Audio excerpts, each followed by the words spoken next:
오늘은 최근 넷플릭스 퀸메이커라는 작품에서 활약하고 있는 김희애 배우님의 언어 테크닉을 우리가 배워보는 시간을 마련해봤습니다. 오늘 영상을 보면 좋을 분들을 생각해 보았는데, 첫 번째는 말을 약간 루즈하게 지루하게 하시는 분들한테 추천드려요. 말에 리듬감이 없고 강세가 없으시는 분들 아마 영상 보면 도움 많이 될 거라고 생각하고요.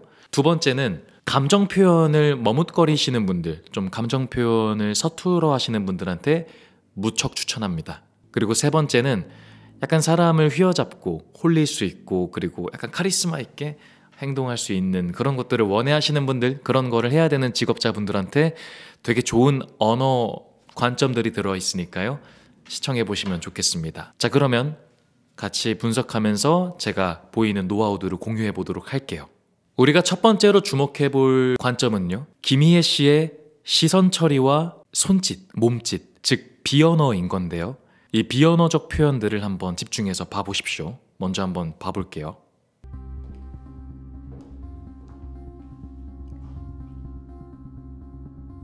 자연스럽게 해주시면 됩니다. 자, 여기서 제일 먼저 볼 수 있는 것은 무엇이냐? 한 곳만 계속 응시하다가 말을 치는 게 아니라 봤다가 약간 뺐다가 메시지 전달할 때 지그시 눈을 뜨면서 상대방을 쳐다봤어요. 이게 전문가들이 굉장히 많이 쓰는 테크닉인데요. 일반 사람들하고 전문가들하고 차이점 하나가 있다면, 일반 분들은 손짓과 이런 표정들을 짧게 치고 끝냅니다. 예를 들어, 야, 저기 좀 봐봐 하면 줬다가 바로 빼요. 근데 전문가분들은 야, 저기 좀 봐봐 하고 천천히 가져간다든가, 물론 상황에 따라 다르지만, 그러니까 이렇게 더 슬로우 모션처럼 장면을 분해해서 표현하는 것들, 이런 것들이 굉장히 연기적 장치라고 저는 생각을 하거든요. 감정적 표현법. 카메라를 응시할 때도 그냥 바로 나는 그렇게 생각했어 이것도 되지만, 나는 그렇게 생각했어, 이렇게 약간 시선이 머무르는 시간들, 이동하는 시간들을 내가 가진 것보다 약간 더 늘리는 겁니다. 그리고 또 하나 꼭 공유하고 싶은 게 있는데, 내가 감정적인 표현, 메시지를 주고 싶은 그 구간 때, 그때 상대방의 눈을 마주치는 거예요. 나레이션을 하는 거에도 마찬가지입니다. 이렇게 멘트를 보고 있다가 여기 중요한 마디인 것 같다, 중요한 구간인 것 같다 할 때는 상대방을 약간 쳐다보는, 그러니까 카메라를 보든 마이크를 보든, 그러니까 뭔가를 응시하는 그 습관이 되게 중요한 것 같아요. 왜 그러냐면, 이게 오늘 언어의 핵심 인사이트인데요. 언어는 밀당입니다. 줬다 안 줬다, 했다 안 했다, 이 맛이 있어야 언어가 맛있어요. 사실 근데 언어의 법칙이 아니라 예술의 법칙입니다. 대비값인 거죠. 이 대비값을 잘 활용할 수 있는 사람, 감정도 마찬가지고요. 감정 넣었다가 좀 안 줬다가, 그러니까 하나만 계속하고 있는 것은 매우 좀 지루하거나 뻔해 보일 수가 있다는 건데요. 좀 이따 다른 여러 장면이 나오겠지만, 지금 시선 처리인 이거 하나만 해도 다른 곳 봤다가 이렇게 응시했다가, 그러다가 또 딴 데 보다가 감정 담아서 쳐다보고, 이런 습관들이 되어 있으면 일상생활 속에서도 쓸 때가 정말 많습니다. 자, 다음 장면도 한번 봐볼게요. 어차피 오늘 밤샘 조사라 내일 아침 아이들 먹일 모유도 준비하셔야 되고요. 자, 두 번째 인사이트를 공유해 보도록 할게요. 이것 역시도 언어적 밀당, 예술적인 표현법인데요. 마디, 묶음을 나눌 줄 알아야 돼요. 자, 이게 뭔 말이냐? 자연스럽게 해주시면 됩니다. 여기까지가 첫 번째 마디예요. 마디의 기준은 여러 가지가 있겠지만, 일단 저는 흐름, 감정선, 아니면 말을 끄는 구간, 뭐 이 정도로 나누는데, 이 감정선이 지금 일단 첫 번째 마디로 여기로 보여요.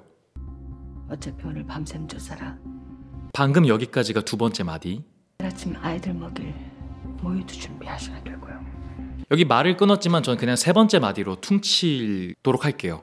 그러니까 큰 마디 속에 지금 작은 마디로 두 가지가 나뉜 거지, 제 생각에는 이 세 번째 마디의 감정선은 똑같다고 생각해요. 그러니까 이게요, 그 의도가 어떠냐에 따라 좀 다르겠지만, 한 호흡으로 문장을 치는 게 굉장히 전 중요하다고 생각하는데, 호흡을 바꾸는 순간 우리 신체와 정서가 갑자기 확 바뀝니다. 그래서 호흡을 갈아 끼우는 순간 새로운 감정이 전 탄생된다고 봐요. 감정선이 미세하게 약간 바뀌는 거죠. 그래서 이런 것들을 딱 볼 수 있어야 된다 생각해요. 자, 근데 보시면 이 마디에서, 마디 내에서도 그리고 마디끼리에서도 강약이 있다는 것을 여러분들께서 눈치를 채야 되는데 어디 부분에 주고 있는지 제가 포인트를 한번 짚어드릴게요. 자연스럽게 해주시면 됩니다.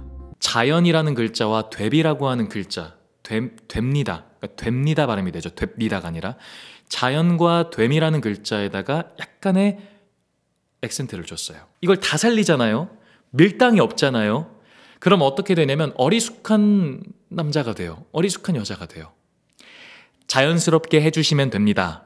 우리가 발음을 명확하게 해야 된다고 해서 이런 오류에 빠질 수가 있는데 예술은 반드시 죽일 건 또 죽여야 되고 살릴 건 살려야 되는 그러한 법칙을 갖고 있는 놀이기 때문에 자연과 됨만 살리면 자연스럽게 해주시면 됩니다. 이 정도만 살리는 거예요. 따라해볼까요?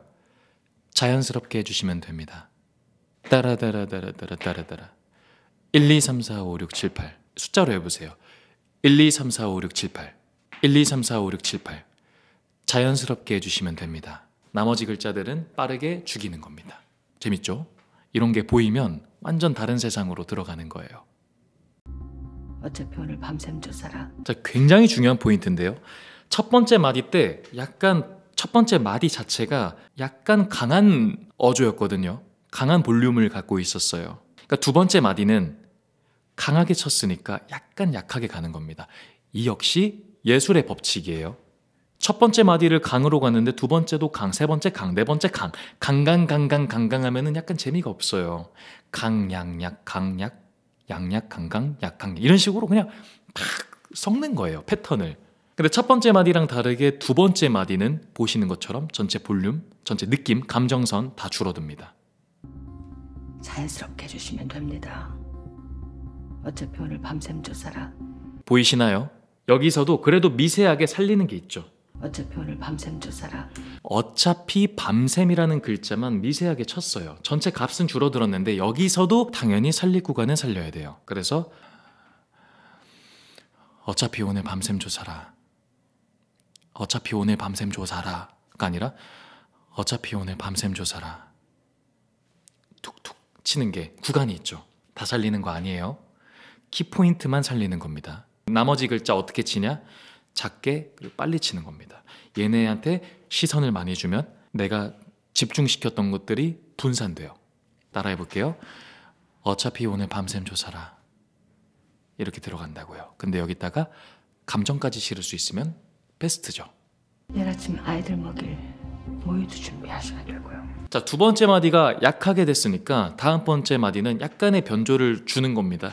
아주 미세하게 약간 더 강중약으로 따지면 첫 번째가 강이었다. 예를 들어 두 번째 마디 약, 세 번째 마디 약간 중약 아니면 중 정도로 줬다고 저는 생각합니다. 근데 우리 아까 봤지만 이 마디 내에서도 꾸미고 있는 구간들이 있었죠. 내일 아침 아이들 먹일 모유도 준비하셔야 되고요. 내일 아침 아이라는 구간 톡톡 살려고 나머지 구간 죽여버렸고요. 모유 준비 살짝 쳤어요. 근데 내일 아침 아이라는 것보다 두 번째 문장 모유 준비 이때가 더 약했어요. 왜 그러냐?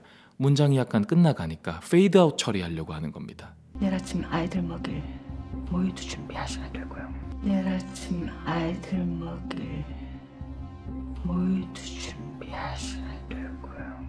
내일 아침 아이들 먹일 모유도 준비하셔야 되고요. 이렇게 치지 않았어요. 그죠? 내일 아침 아이들 먹일 모유도 준비하셔야 되고요.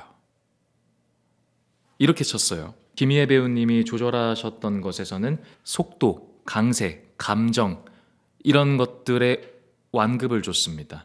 그거에 따라서 굉장히 느낌이 다르다는 걸 봤을 거예요. 다시 한번 이제 우리가 관점을 잡았으니까 전체 다시 한번 리플레이 해보죠. 자연스럽게 해주시면 됩니다. 어차피 오늘 밤샘 조사라. 내일 아침 아이들 먹일 모유도 준비하셔야 되고요. 보이죠? 일단 보이고 들려야 돼요. 이런 질문을 하실 수가 있어요. 그럼 말할 때 맨날 이렇게 계산하면서 하는 거냐? 아니에요. 몸에 익어버리면 이 연주하는 패턴이 익어버리면 나중에는 신경 쓰지 않아도 됩니다. 그냥 몸이 알아서 기억해요. 왜냐면 인간 자체가 인간이라는 존재 자체가 저는 굉장히 예술이라고 봐요. 한 생명 자체가. 그래서 우리의 본성대로 그냥 이것을 이해하면은 그러네. 여기 이해하게 됩니다. 봄이 오면 그 다음 여름, 가을, 겨울이 오고요. 시린 겨울이 와도 언젠간 다시 더운 여름이 옵니다. 완급이에요. 자연의 이치 같은 겁니다.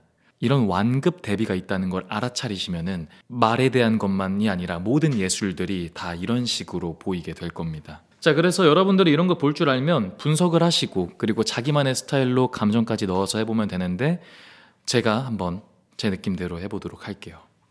자연스럽게 해주시면 됩니다. 어차피 오늘 밤샘 조사라 내일 아침 아이들 먹일 모유도 준비하셔야 되고요. 이런 느낌으로도 할 수 있고 약간 더 대비값을 넣으면 자연스럽게 해주시면 됩니다. 어차피 오늘 밤샘 조사라 내일 아침 아이들 먹일 모유까지 준비하셔야 되고요. 뭐 이런 감정선을 최대한 따라하는 거예요.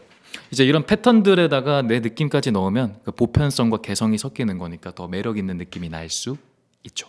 어때요? 여러분 좀 보이시고 들리시나요? 좀 해보셨나요? 일단 오버해야 됩니다. 우리가 생각보다 굉장히 얼어있다라는 것을 잘 인식하시고 이런 것들을 평소에 많이 연습하게 된다면 어느 순간 일상에서 내가 나도 모르게 쓰고 있는 자신의 모습을 발견하게 될 건데 그럴수록 내 말에 몰입하고 있는 느낌들을 느끼면서 언어하는 게 재밌을 거예요.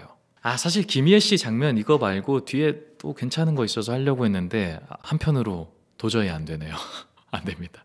자, 제가 시간이 남으면 두 번째 편으로 한번 준비해 보도록 하겠고 다음 예정은 일단 문소리 배우님도 한번 할 예정이니까요. 그때도 어떤 기술들을 갖고 있는지 예술적인 측면과 기술적인 측면을 모두 한번 바라보면 좋겠습니다. 자, 그럼 저는 다음 영상 때 찾아뵙도록 하겠습니다. 다음번에 또 만나도록 하겠습니다. 다음번에 만나요. 안녕.